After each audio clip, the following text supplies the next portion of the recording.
আসসালামু আলাইকুম ওয়া রাহমাতুল্লাহ। দর্শক মণ্ডলী, আশা করি আল্লাহ তাআলার অশেষ মেহেরবানিতে আপনারা সবাই ভালো আছেন। একজন ভাই প্রশ্ন করেছেন, আমি গরুর ভুঁড়ি বা বট বলে প্রসিদ্ধ এই খাবারটি অনেক পছন্দ করি। গরুর ভুঁড়ি খাওয়া হারাম নাকি হালাল, এ বিষয়ে আমাকে কিছু জানাবেন। আলহামদুলিল্লাহ প্রিয় ভাই, আল্লাহ পাক রব্বুল আলামিন মানুষের জন্য ওই সকল পশু খাওয়া হালাল করেছেন যেগুলো মানুষের জন্য উপকারী এবং ভালো, আর ওই সকল পশু খাওয়া হারাম করে দিয়েছেন যেগুলো খারাপ, মানুষের ক্ষতি হবে। তো প্রিয় দর্শক, যে সকল পশু খাওয়া হালাল করে দিয়েছেন ওই সকল পশুর কিছু কিছু অঙ্গ আছে যা খাওয়া হারাম, যাহা বিভিন্ন হাদিসের মধ্যে এসেছে। সুপ্রিয় দর্শক, অনেকেই জানতে চেয়েছেন গরু, মহিষ, বকরি ইত্যাদির যে পাকস্থলীর চামড়া আছে তথা ভুঁড়ি, আমাদের দেশে বলে বট, তাহা খাওয়া হালাল নাকি হারাম, এটি কি জায়েজ হবে খাওয়া? এটি অনেকেই খায়, আবার অনেকেই খায় না।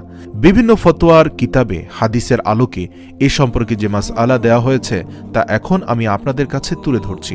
বিভিন্ন হাদিস ও ফতোয়ার কিতাবে লেখা হয়েছে যে হালাল প্রাণীর কিছু অঙ্গ খাওয়া হারাম, যেমন প্রবাহিত রক্ত খাওয়া হারাম।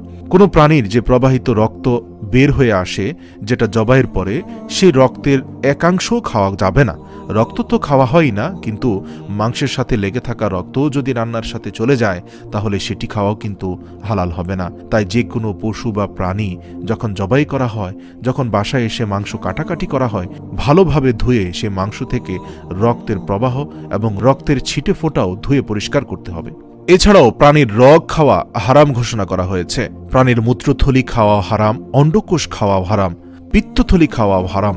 সুপ্রিয় দর্শক, হালাল প্রাণীর এই বিশেষ অঙ্গগুলো ইসলামিক মুহাদ্দিস এবং বিশেষজ্ঞগণ হারাম ঘোষণা করেছেন, বাকি সকল অঙ্গ খাওয়া হালাল। তো এইগুলো দ্বারা বোঝা গেল যে ভুঁড়ি, যাহা পাকস্থলীর উপরের চামড়া, তাহা খাওয়া হালাল। তবে অবশ্যই নিশ্চিত হয়ে নিতে হবে সে ভুঁড়িটি পরিষ্কার হয়েছে কিনা, কেননা পরিষ্কার পরিচ্ছন্নতা ইমানের অঙ্গ। আপনি যা খাচ্ছেন তা কতটা পরিষ্কার, কতটা পরিচ্ছন্ন তা নিশ্চিত হওয়া। কোনো জীবাণুর আক্রমণ থাকলে, নাপাকি থাকলে তা তো কোনোভাবেই খাওয়া হালাল হবে না।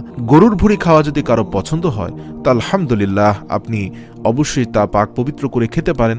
আর ইচ্ছে না হলে জোর করে হালাল বলে খেতে হবে তাও কোনো কথা নেই, বরং যে খাবারটি আপনার পছন্দ না সেটি অ্যাভয়েড করাই উত্তম, যদি না সেটি রাসূল সাল্লাল্লাহু আলাইহি সাল্লামের বিশেষ সুন্নতের অন্তর্ভুক্ত হয়।